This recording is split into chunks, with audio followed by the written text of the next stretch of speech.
ꯑꯍꯥꯟꯕꯃꯛꯇꯗ ꯃꯌꯥꯝꯕꯨ ꯇꯔꯥꯝ ꯅꯣꯛꯆꯔꯤ ꯑꯃꯗꯤ ꯏꯀꯥꯏ ꯈꯨꯝꯅꯕ ꯎꯠꯆꯔꯤ ꯉꯁꯤꯁꯨ ꯃꯌꯥꯝꯒꯤꯗꯃꯛꯇ ꯑꯅꯧꯕ ꯀ꯭ꯔꯥꯏꯝꯒꯤ ꯋꯥꯔꯤ ꯑꯃ ꯄꯨꯗꯨꯅ ꯂꯥꯛꯆꯔꯤ ꯋꯥꯔꯤ ꯑꯁꯤ ꯍꯧꯗ꯭ꯔꯤꯀꯥꯟ ꯃꯃꯥꯡꯗ ꯃꯌꯥꯝꯗ ꯑꯩꯒꯤ ꯑꯣꯏꯕ ꯄꯨꯛꯅꯤꯡꯒꯤ ꯋꯥꯔꯣꯜ ꯈꯔ ꯊꯝꯖꯒꯦ ꯑꯩꯅ ꯀ꯭ꯔꯥꯏꯝꯒꯤ ꯋꯥꯔꯤ ꯂꯤꯖꯔꯤꯕꯁꯦ ꯃꯌꯥꯝꯗ ꯀ꯭ꯔꯥꯏꯝ ꯇꯧꯔꯁꯦ ꯍꯥꯏꯅ ꯂꯤꯖꯕ ꯅꯠꯇꯦ ꯉꯁꯤꯒꯤ ꯄ꯭ꯔꯤꯊꯤꯕꯤꯁꯤꯗ ꯇꯣꯉꯥꯟ ꯇꯣꯉꯥꯟꯕ ꯊꯧꯗꯣꯛ ꯀꯌꯥ ꯑꯃ ꯊꯣꯛꯏ ꯊꯧꯗꯣꯛꯁꯤꯡ ꯑꯁꯤꯒꯤ ꯃꯔꯛꯇ ꯀ꯭ꯔꯥꯏꯝꯁꯤꯁꯨ ꯑꯃꯅꯤ ꯃꯌꯥꯝꯒꯤ ꯃꯤꯠ ꯅꯥꯀꯣꯡ ꯑꯣꯏꯅꯕ ꯀꯔꯝꯕ ꯃꯐꯝꯗ ꯀꯔꯝꯕ ꯀ꯭ꯔꯥꯏꯝ ꯊꯣꯛꯏ ꯍꯥꯏꯅ ꯃꯌꯥꯝꯗ ꯑꯩꯅ ꯃꯅꯤꯄꯨꯔꯤꯗ ꯑꯦꯛꯁꯄ꯭ꯂꯦꯟ ꯇꯧꯖꯕꯅꯤꯀꯣ ꯑꯗꯣ ꯃꯤꯑꯣꯏꯕ ꯑꯃꯅ ꯀ꯭ꯔꯥꯏꯝ ꯇꯧꯒꯦ ꯈꯜꯂꯛꯄ ꯃꯇꯝꯗ ꯇꯧꯒꯗꯧꯔꯤꯕ ꯃꯤ ꯑꯁꯤꯅ ꯃꯍꯥꯛꯅ ꯀ꯭ꯔꯥꯏꯝ ꯑꯗꯨ ꯇꯧꯅꯕꯒꯤꯗꯃꯛꯇ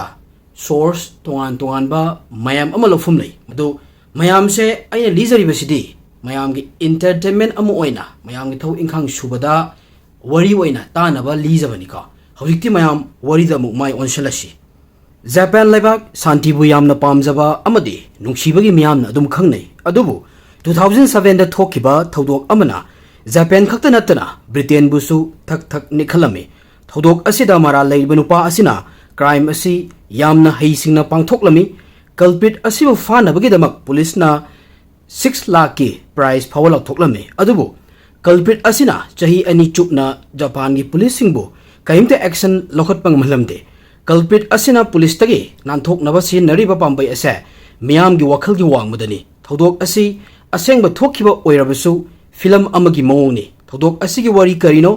ꯊꯧꯗꯣꯛ ꯑꯁꯤꯗ ꯚꯤꯛꯇꯤꯝ ꯑꯣꯏꯔꯤꯁꯤꯅ ꯀꯅꯥꯅꯣ ꯑꯗꯨꯒ ꯀꯅꯥꯅ ꯄꯥꯡꯊꯣꯛꯈꯤꯕꯅꯣ ꯀꯜꯄ꯭ꯔꯤꯠ ꯑꯁꯤꯅ ꯃꯇꯧ ꯀꯔꯝꯅ ꯄꯨꯂꯤꯁꯇꯒꯤ ꯂꯣꯠꯂꯒ ꯂꯩꯕ ꯃꯌꯥꯝ ꯑꯁꯤ ꯈꯪꯅꯕꯒꯤꯗꯃꯛ ꯋꯥꯔꯤ ꯑꯁꯤ ꯂꯣꯏꯕ ꯐꯥꯎꯕ ꯇꯥꯕꯤꯌꯨ ꯊꯧꯗꯣꯛ ꯑꯁꯤꯒꯤ ꯑꯀꯨꯞꯄ ꯗꯤꯇꯦꯜꯁ ꯈꯪꯗ꯭ꯔꯤꯀꯥꯟ ꯃꯃꯥꯡꯗ ꯊꯧꯗꯣꯛ ꯑꯁꯤꯗ ꯌꯥꯎꯔꯛꯀꯗꯕ ꯃꯔꯨꯑꯣꯏꯕ ꯀꯦꯔꯦꯛꯇꯔ ꯑꯅꯤꯒꯤ ꯃꯇꯥꯡꯗ ꯍꯥꯟꯅ ꯈꯪꯕ ꯌꯥꯝꯅ ꯃꯔꯨꯑꯣꯏ ꯋꯥꯔꯤ ꯑꯁꯤꯒꯤ ꯑꯍꯥꯟꯕ ꯀꯦꯔꯦꯛꯇꯔ ꯑꯣꯏꯔꯤꯕꯤ ꯅꯨꯄꯤ ꯑꯁꯤꯒꯤ ꯃꯃꯤꯡ ꯂꯤꯟꯁꯦ ꯑꯦꯟ ꯍꯣꯀꯔ ꯀꯧꯏ ꯃꯍꯥꯛ 1984ꯒꯤ ꯗꯤꯁꯦꯝꯕꯔ 30ꯗ ꯏꯪꯂꯦꯟꯒꯤ ꯋꯥꯔꯋꯤꯛꯁꯥꯌꯔ ꯍꯥꯏꯔꯤꯕ ꯃꯐꯝꯁꯤꯗ ꯄꯣꯛꯈꯤ ꯃꯄꯥꯒꯤ ꯃꯃꯤꯡ ꯕꯤꯜ ꯍꯣꯀꯔ ꯀꯧꯏ ꯃꯃꯥꯒꯤ ꯃꯃꯤꯡ ꯖꯨꯂꯤꯌꯥ ꯍꯣꯀꯔ ꯀꯧꯏ ꯂꯤꯟꯁꯦ ꯑꯦꯟ ꯍꯣꯀꯔ ꯄꯣꯛꯂꯕ ꯃꯇꯨꯡꯗ ꯃꯥꯒꯤ ꯃꯃꯥ ꯃꯄꯥꯅ ꯀꯣꯃꯦꯟꯇ꯭ꯔꯤ ꯀꯧꯕ ꯃꯐꯝ ꯑꯃꯗ ꯂꯩꯅꯕ ꯂꯥꯛꯂꯝꯃꯤ ꯃꯐꯝꯁꯤꯗ ꯂꯤꯟꯁꯦ ꯂꯥꯏꯔꯤꯛ ꯂꯥꯏꯁꯨ ꯇꯝꯕ ꯍꯧꯔꯝꯃꯤ ꯃꯍꯥꯛ ꯂꯥꯏꯔꯤꯛ ꯂꯥꯏꯁꯨꯗ ꯌꯥꯝꯅ ꯊꯋꯥꯏ ꯌꯥꯎꯔꯝꯃꯤ ꯃꯁꯤꯅ ꯃꯔꯝ ꯑꯣꯏꯔꯒ ꯏꯪꯂꯦꯟꯒꯤ ꯑꯐꯕ ꯌꯨꯅꯤꯚꯔꯁꯤꯇꯤꯁꯤꯡꯒꯤ ꯃꯔꯛꯇ ꯑꯃ ꯑꯣꯏꯔꯤꯕ ꯌꯨꯅꯤꯚꯔꯁꯤꯇꯤ ꯑꯣꯐ ꯂꯤꯗ꯭ꯁꯇ ꯃꯥꯒꯤ ꯑꯦꯗꯃꯤꯁꯟ ꯇꯧꯔꯝꯃꯤ ꯌꯨꯅꯤꯚꯔꯁꯤꯇꯤ ꯑꯁꯤꯗꯒꯤ 2006ꯗ ꯕꯥꯏꯑꯣꯂꯣꯖꯤ ꯁꯕꯖꯦꯛꯇ ꯒ꯭ꯔꯦꯖꯨꯑꯦꯁꯟ ꯂꯣꯏꯁꯤꯜꯂꯝꯃꯤ ꯂꯤꯟꯁꯦ ꯍꯣꯀꯔ ꯃꯥꯔꯁꯦꯜ ꯑꯥꯔꯠꯁꯀꯤ ꯇ꯭ꯔꯦꯅꯤꯡꯁꯨ ꯂꯧꯔꯝꯃꯤ ꯒ꯭ꯔꯦꯖꯨꯑꯦꯁꯟ ꯇꯧꯔꯕ ꯃꯇꯨꯡꯗ ꯃꯈꯥ ꯇꯥꯅ ꯃꯥꯁꯇꯔꯁꯨ ꯇꯝꯊꯕ ꯄꯥꯝꯂꯝꯃꯤ ꯑꯗꯨꯕꯨ ꯃꯥꯁꯇꯔ ꯇꯧꯗ꯭ꯔꯤꯀꯥꯟ ꯃꯃꯥꯡꯗ ꯑꯅꯧꯕ ꯂꯝꯕꯤ ꯈꯔ ꯇ꯭ꯔꯥꯏ ꯇꯧꯅꯕ ꯐꯤꯔꯦꯞ ꯂꯧꯔꯝꯃꯤ ꯐꯤꯔꯦꯞ ꯑꯁꯤꯒꯤ ꯃꯇꯨꯡ ꯏꯟꯅ ꯖꯄꯥꯟꯗ ꯏꯪꯂꯤꯁꯀꯤ ꯑꯣꯖꯥ ꯑꯃ ꯑꯣꯏꯅ ꯆꯠꯄ ꯄꯥꯝꯂꯝꯃꯤ ꯖꯄꯥꯟꯒꯤ ꯃꯃꯤꯡ ꯂꯩꯔꯕ ꯏꯟꯁꯇꯤꯇ꯭ꯌꯨꯠ ꯀꯌꯥ ꯑꯃꯗ ꯏꯟꯇꯔꯚ꯭ꯌꯨ ꯄꯤꯔꯝꯃꯤ ꯂꯤꯟꯁꯦ ꯍꯣꯀꯔ ꯖꯄꯥꯟꯒꯤ ꯅꯣꯚꯥ ꯍꯥꯏꯅ ꯈꯪꯅꯕ ꯌꯥꯝꯅ ꯆꯥꯎꯕ ꯄ꯭ꯔꯥꯏꯚꯦꯠ ꯏꯪꯂꯤꯁ ꯏꯟꯁꯇꯤꯇ꯭ꯌꯨꯠ ꯑꯁꯤꯗ ꯏꯪꯂꯤꯁꯀꯤ ꯑꯣꯖꯥ ꯑꯣꯏꯅ ꯈꯜꯂꯝꯃꯤ ꯁꯦꯂꯦꯛꯁꯟ ꯐꯪꯂꯕ ꯃꯇꯨꯡꯗ ꯂꯤꯟꯁꯦ ꯍꯣꯀꯔ ꯖꯄꯥꯟꯒꯤ ꯇꯣꯀꯤꯌꯣ ꯁꯤꯇꯤꯗ ꯂꯥꯛꯂꯝꯃꯤ ꯇꯣꯀꯤꯌꯣꯒꯤ ꯀꯣꯕꯦ ꯍꯥꯏꯔꯤꯕ ꯃꯐꯝꯁꯤꯗ ꯃꯍꯥꯛꯀꯤ ꯄꯣꯁꯇꯤꯡ ꯇꯥꯔꯝꯃꯤ ꯃꯐꯝ ꯑꯁꯤꯗ ꯚꯥꯔꯥꯒꯤ ꯌꯨꯝ ꯑꯃꯗ ꯑꯇꯣꯞꯄ ꯀꯟꯇ꯭ꯔꯤꯒꯤ ꯅꯨꯄꯤ ꯑꯅꯤ ꯑꯃꯒ ꯄꯨꯟꯅ ꯂꯤꯟꯁꯦ ꯍꯣꯀꯔ ꯂꯩꯔꯝꯃꯤ ꯃꯇꯝꯁꯤꯗ ꯂꯤꯟꯁꯦ ꯍꯣꯀꯔꯒꯤ ꯃꯃꯥ ꯃꯄꯥ ꯑꯃꯗꯤ ꯃꯥꯒꯤ ꯕꯣꯏꯐ꯭ꯔꯦꯟ ꯏꯪꯂꯦꯟꯗ ꯂꯩꯔꯤ ꯂꯤꯟꯁꯦ ꯍꯣꯀꯔꯅ ꯃꯈꯣꯏꯕꯨ ꯏꯃꯦꯜ ꯁ꯭ꯀꯥꯏꯞ ꯑꯃꯗꯤ ꯐꯣꯟꯒꯤ ꯊ꯭ꯔꯨꯗ ꯄꯥꯎ ꯐꯥꯎꯅꯔꯝꯃꯤ ꯅꯣꯡꯃ ꯅꯨꯃꯤꯠ ꯑꯃ ꯂꯤꯟꯁꯦꯅ ꯃꯥꯒꯤ ꯕꯣꯏꯐ꯭ꯔꯦꯟꯗ ꯏꯃꯦꯜꯒꯤ ꯊ꯭ꯔꯨꯗ ꯇꯠꯁꯨꯌꯥ ꯏꯆꯤꯍꯥꯁꯤ ꯀꯧꯕ ꯅꯨꯄꯥ ꯑꯃ ꯊꯦꯡꯅꯩ ꯍꯥꯏꯔꯝꯃꯤ ꯇꯠꯁꯨꯌꯥ ꯏꯆꯤꯍꯥꯁꯤ ꯋꯥꯔꯤ ꯑꯁꯤꯒꯤ ꯌꯥꯝꯅ ꯃꯔꯨꯑꯣꯏꯕ ꯑꯅꯤꯁꯨꯕ ꯀꯦꯔꯦꯛꯇꯔꯅꯤ ꯃꯍꯥꯛ 1979ꯒꯤ ꯖꯅꯋꯥꯔꯤ ꯗꯦꯠ 5ꯗ ꯖꯄꯥꯟꯒꯤ ꯆꯨꯕꯨ ꯔꯤꯖꯟꯗ ꯄꯣꯛꯂꯝꯃꯤ ꯇꯠꯁꯨꯌꯥꯒꯤ ꯃꯃꯥ ꯗꯦꯟꯇꯤꯁ ꯑꯃꯅꯤ ꯑꯗꯨꯒ ꯃꯄꯥꯅ ꯃꯐꯝꯁꯤꯒꯤ ꯃꯤꯌꯥꯝꯅ ꯃꯁꯛ ꯈꯪꯅꯕ ꯗꯣꯛꯇꯔ ꯑꯃꯅꯤ ꯃꯃꯥ ꯃꯄꯥꯅ ꯇꯠꯁꯨꯌꯥ ꯗꯣꯛꯇꯔ ꯑꯣꯏꯕ ꯄꯥꯝꯂꯝꯃꯤ ꯑꯗꯨꯕꯨ ꯃꯍꯥꯛꯇꯤ ꯂꯥꯏꯔꯤꯛ ꯂꯥꯏꯁꯨꯗ ꯊꯋꯥꯏꯗꯤ ꯀꯥ ꯍꯦꯟꯅ ꯌꯥꯎꯔꯝꯗꯦ ꯃꯔꯝ ꯑꯁꯤꯅ ꯇꯠꯁꯨꯌꯥ ꯗꯣꯛꯇꯔ ꯑꯣꯏꯕ ꯉꯝꯂꯝꯗꯦ ꯑꯗꯨꯝ ꯑꯣꯏꯅꯃꯛ 2005ꯗ ꯇꯠꯁꯨꯌꯥ ꯖꯄꯥꯟꯒꯤ ꯌꯨꯅꯤꯚꯔꯁꯤꯇꯤ ꯑꯃꯗꯒꯤ ꯗꯤꯄꯥꯔꯠꯃꯦꯟꯠ ꯑꯣꯐ ꯍꯣꯔꯇꯤꯀꯜꯆꯔꯗ ꯒ꯭ꯔꯦꯖꯨꯑꯦꯁꯟ ꯂꯣꯏꯁꯤꯜꯂꯝꯃꯤ ꯃꯁꯤꯒꯤ ꯃꯇꯨꯡꯗ ꯃꯍꯥꯛ ꯄꯩꯁꯥ ꯊꯣꯛꯄ ꯌꯥꯕ ꯊꯕꯛ ꯑꯃꯠꯇ ꯇꯧꯔꯝꯗꯦ ꯃꯔꯝ ꯑꯁꯤꯅ ꯃꯥꯒꯤ ꯗꯦꯂꯤ ꯑꯦꯛꯁꯄꯦꯟꯁꯦꯁꯀꯤ ꯄꯩꯁꯥ ꯃꯃꯥ ꯃꯄꯥꯗꯒꯤ ꯂꯧꯔꯝꯃꯤ ꯇꯠꯁꯨꯌꯥ ꯊꯥ ꯈꯨꯗꯤꯡꯒꯤ ꯃꯃꯥ ꯃꯄꯥꯗꯒꯤ 80,000ꯗꯒꯤꯅ 60,000ꯃꯨꯛꯀꯤ ꯄꯩꯁꯥ ꯐꯪꯂꯝꯃꯤ ꯇꯠꯁꯨꯌꯥ ꯃꯥꯒꯤ ꯑꯌꯥꯝꯕ ꯃꯇꯝ ꯀꯣꯏꯆꯠ ꯆꯠꯄ ꯑꯃꯗꯤ ꯖꯤꯝꯗ ꯃꯇꯝ ꯂꯦꯜꯂꯝꯃꯤ ꯃꯍꯥꯛ ꯃꯥꯔꯁꯦꯜ ꯑꯥꯔꯠꯁꯀꯤ ꯀ꯭ꯂꯥꯁꯁꯨ ꯌꯥꯎꯔꯝꯃꯤ ꯑꯃꯗꯤ ꯕ꯭ꯂꯦꯛ ꯕꯦꯜꯠ ꯍꯣꯜꯗꯔ ꯑꯃꯅꯤ ꯔꯤꯄꯣꯔꯠꯀꯤ ꯃꯇꯨꯡ ꯏꯟꯅ ꯅꯣꯡꯃ ꯂꯤꯟꯁꯦ ꯍꯣꯀꯔ ꯃꯥꯒꯤ ꯊꯕꯛꯇꯒꯤ ꯇ꯭ꯔꯦꯟꯗ ꯃꯌꯨꯝ ꯍꯜꯂꯛꯂꯝꯃꯤ ꯇ꯭ꯔꯦꯟ ꯃꯅꯨꯡꯁꯤꯗ नुपा अमा मागी मनाक्ता संखिलक्लगा सोमसे अगी इंग्लिश की ओजानी हायरक्लमी मतमसिदा लिंसी हॉकरना आईदी नंगबु निंगसिंगबा थोक्त्र हायरक्लमी मतमदुदा नुपा असिना आईगी मिंग तत्सुया इचिहासी कवी somna kauthokhiba oiramgani adubu somna english takpi rakhibani hairami masigi matungda makoi ani wari watai tawrami wari asida tatchuyana linche hawker da somdagi english class ti hauji lawjari adubu aigi english se yamna ka henna fanabagi damak special class lobo pami hairami linche hawker na madi matam sangde special class ti piba ngamoi haina tatchuyagi request adu yaramde adubu tatchuyana linche hawker da hanjan request tawrami matam leiragadi week amada pung ani dagina ahumgi class pibiyu hairami makata na nupa asina pung amada $35 fees pige hairami linche hawker gidi yamna fazaba offer ama oirami maram asina mamai thangda nupa asigi class lobada yarami makata na class asi nangi yumda laagadi ta oi atopa mafam amada tawudabani hairami makhoi ani na yanabagi matung ina tatsuyagi special class makhoi na leiriba city adugi achoba cafe amada tawba haina yanarami masigi matung linche hawker gi station yoroklami mafam sida mak train dagi kumtharaklami parking dagi cycle lawraga magi laifam lomda thoba horaklami khara thoba horaga mahakna khanglami madudi train da wari tawkhiba nupa adusu magi maningda lakpadu linche hawker na nupa asi avoid townaba yamna thuna magi laifam do yownaba cycle adu yangna thorami adubu maningda nupa adusu innaba leplamde mamai thangda linche hawker na magi laifam yoromdaida nupa asina aina khara yetle somda aidi sorry haiba lakpani hairami matang sida linchena wai aina ngakpire hojikti chatlo hairami adu moinamak nupa asina ai ising yamna khawrange ising glass amata piro aduga ai chatkhage hairami sumai tawdana ising thakpagi mingda tatsuya ichihasi linchi hawker gi yumda changaklami room manungda hek changlakpaga tatsuya ichihasi linchi hawker ga puna leminabi mamanabi aniduda mityeng tarami makoi anida tatsuya students amo oina linchi hawker na introduce tawrami aduga ising lowa changhirami linche hawker na ising purga tholakpa matamda tatsuya na famliba adugi manakta leiba blank paper amada linche gi sketch picture ama yeklaga madugi makhada magi phone number skype id irga linche da pirami aduga special english class tuition gi wado amuk hana confirm oiraga tatsuya ichihasi mafamudagi chatkhirami masigi matung 2007 gi 24 march sunday numitchida nungdin gi pung ani muk tarakpada cafe amada thengnarami mafam sida linche na chawrakna pung amarom tatsuyada english taklami takpaloiraga paisa pinaba hayaklami matambuda tatsuyana masado ipa pakhatlami paisa di yumda kawrame nangna kaim khandragadi aiga punna yumda chatmina khrasi mafamdu yauraga paisa se pirage hairami linsena su chatpado yarami taxi ama book tawraga makoi ani mafamdudagi laklami ngahek leiraga makoi ani tatsuyagi flat yaurami linse hawker na tatsuyada paisa lawro aduga sida puthor hairami adubu tatsuyana linse hawker bu yum manungda changnaba hotnarami yum manungda changdrikan linsena taxi driver da ma yamna thuna lakani ngaiga leiramu hairami masi hairamaga makoi ani tatsuyagi yum manungda changlami somda taxi driver ngaiga leirami mana ngaiga leibido minute 3 faraklami adubu linse hawker hojiksu yumdudagi tholaktri taxi driver kanamda da hairamdana mafamdudagi chatkirami sumai tawdana numidang wairam oiraklami linse hawker gi roommate mabu ngaiga leirami adubu thengla fawa linse hawker halaklamde roommate aniduna linse hawker da contact tonaba tawrami adubu makoina hotnaribado mai paklamde masagi matung linse hawker mangbagi pau local police ta pirami adumo enamak police na linse hawker mangbagi FIR lakhatlamde mabu halakpa ngaiga leirami asomdana linse hawker 2007 gi 25th amadi 26 march numit ani se english ki institute da class lobo chatlamde maram asidagi institute ki maikaidagi england da leiba linse hawker gi mama mapada numit ani institute da lakte maga pau fauna tawrabasu ngamde haina pau pirami numit ini gi matung linse hawker gi roommate ki complaint da basis oiraga missing report ama police na lokhatlami police ki team na linse hawker mangbagi investigation mana leiriba room sidagi hawrami linse hawker gi roommate ani sida police na wahang pahang tawba hawrami adabu police na langla langjin amata khangmangamlamde police na room manung asi thirami thiyamatamda mamangda tatsuyana linse hawker gi picture ama yeklaga pirambado thengnarami drawing asigi matangda police na linse hawker gi roommate ani sida hanglami matam sida mamanabi aniduna nimit kharani gi mamangda linse hawker gi satra ama room sida laklami mahakna picture ase yega piramani hairami picture asida tatsuyana magi email id skype id phone number iraga lairambana police na yamna thuna tatsuyagi matangda information thidolaga mabu thiba hawrami police na CCTV footage ama aroibo oina Lindsay Hawker amadi Tadiyasu punna uba ama makogi makutta fanglami Tadiyasu gi record lauthokpada mi khatna chainabagi thodok macha macha da yawba natna atopa choba crime tobagi record amata fanglamde maram asina police hojiki oina de Tatsuya Ichihasida jingnaba amata lairamde adu oiragasu 2007 gi 27 March numisida Lindsay Hawker ga lainaba mari gi matangda hangnaba Tatsuya gi address ta chatlami masigi matangda wahang pahang taunaba police ki miyoi ani laklami Japan gi law gi matung inna police ki mafamda court ki paper natraga maram chawa thok laitragadi yum amagi thongda tinba fawba yade maram asina police ki miyoi ani asi lakamatamda Tatsuya Ichihasi gi yum manungdagi lok toroga lairami maisu loinamak off toroga lairami police na yum gi thongda nok toramde masigi mahut akoi baduda lairiba miyoi singda Tatsuya Ichihasi gi matangda hangba horami marak sida yumlon naba amagi miyoi amana ngarang di Tatsuya gi yum manungdagi kayuma pot ama thugai bagi akanna makon thorak lami hairami masigi matung police na Tatsuya gi yum gi fiam mapandagi englami hojiksu light off tawraga lairami makoina thongi manakta sangsilaga lepa matamda yum manungda makhol ama thokpodo tarami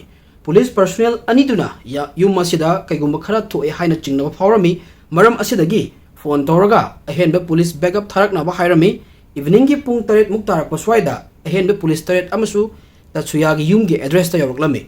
police personnel mapanmak tongan da floor da position semaga lairami kaigumba Tatsuya mapanda thorakpa taragadi wahang pahang tawnaba police na ngairaga lairakpa pung ani helami hojiksu Tatsuya Ichihasi mapanda thoraklamde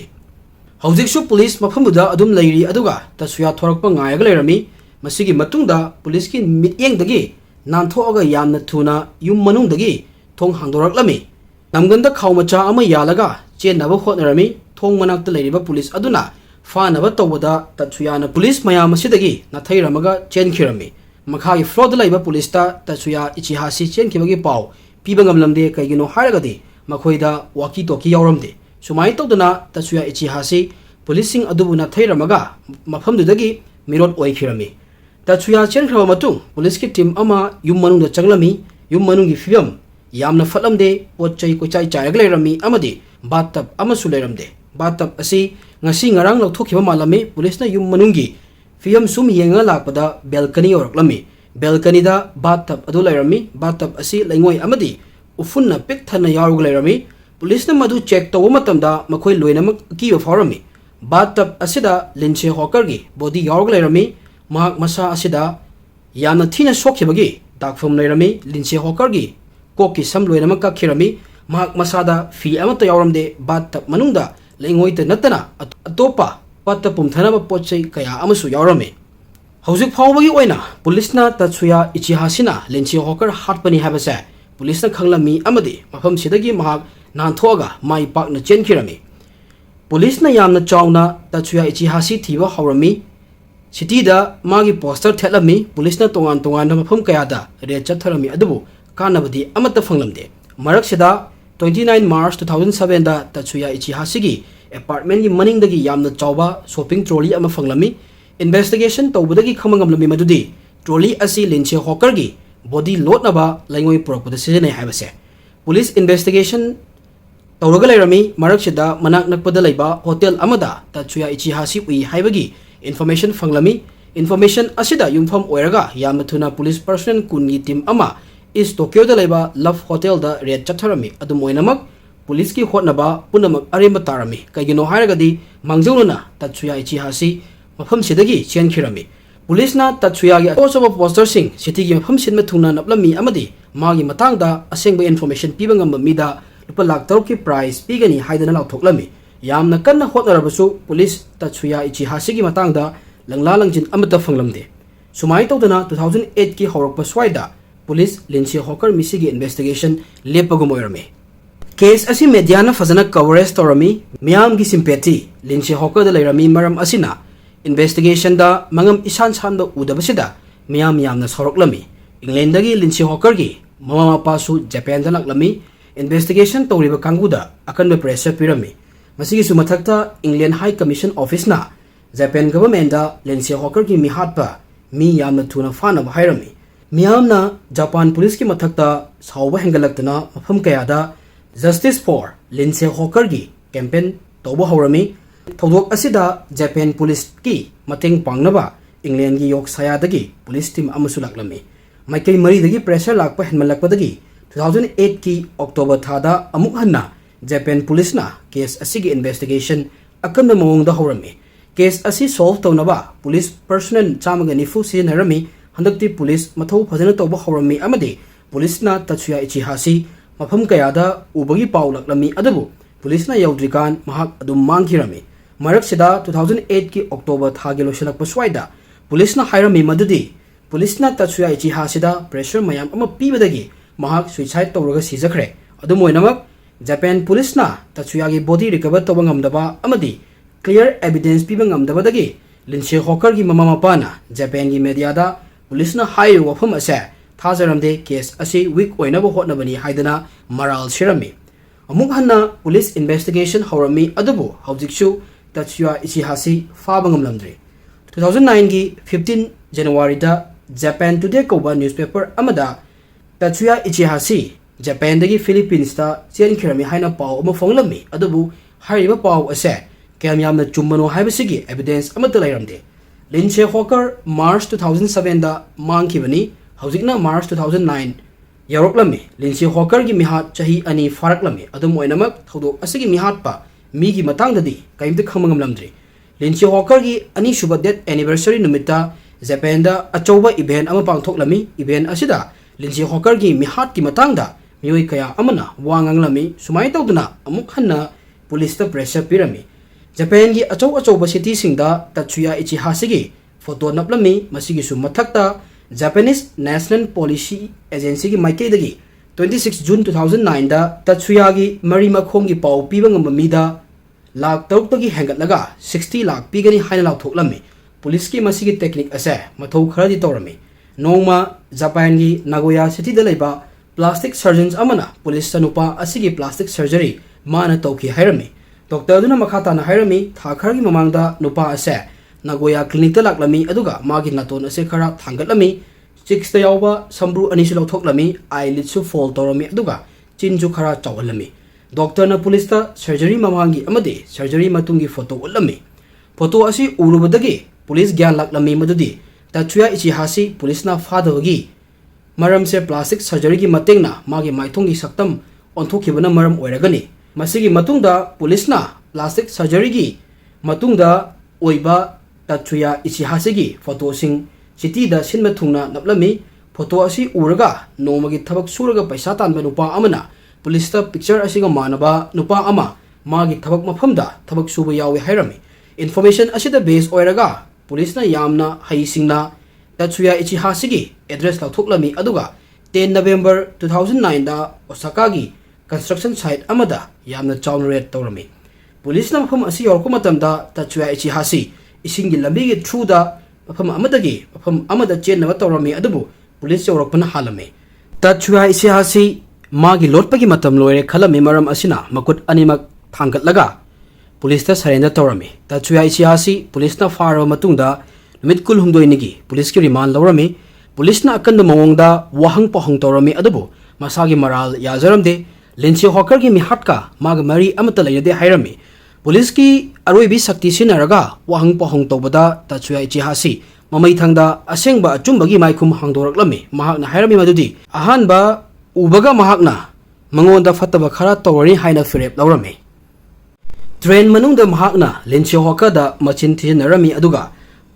मा मसा से लिंचे हॉकरदगी English तमनबा तौसनरमी coaching तौनबगी पैसा पिनबा लिंचे hawker मयुमदा पुरक्लमी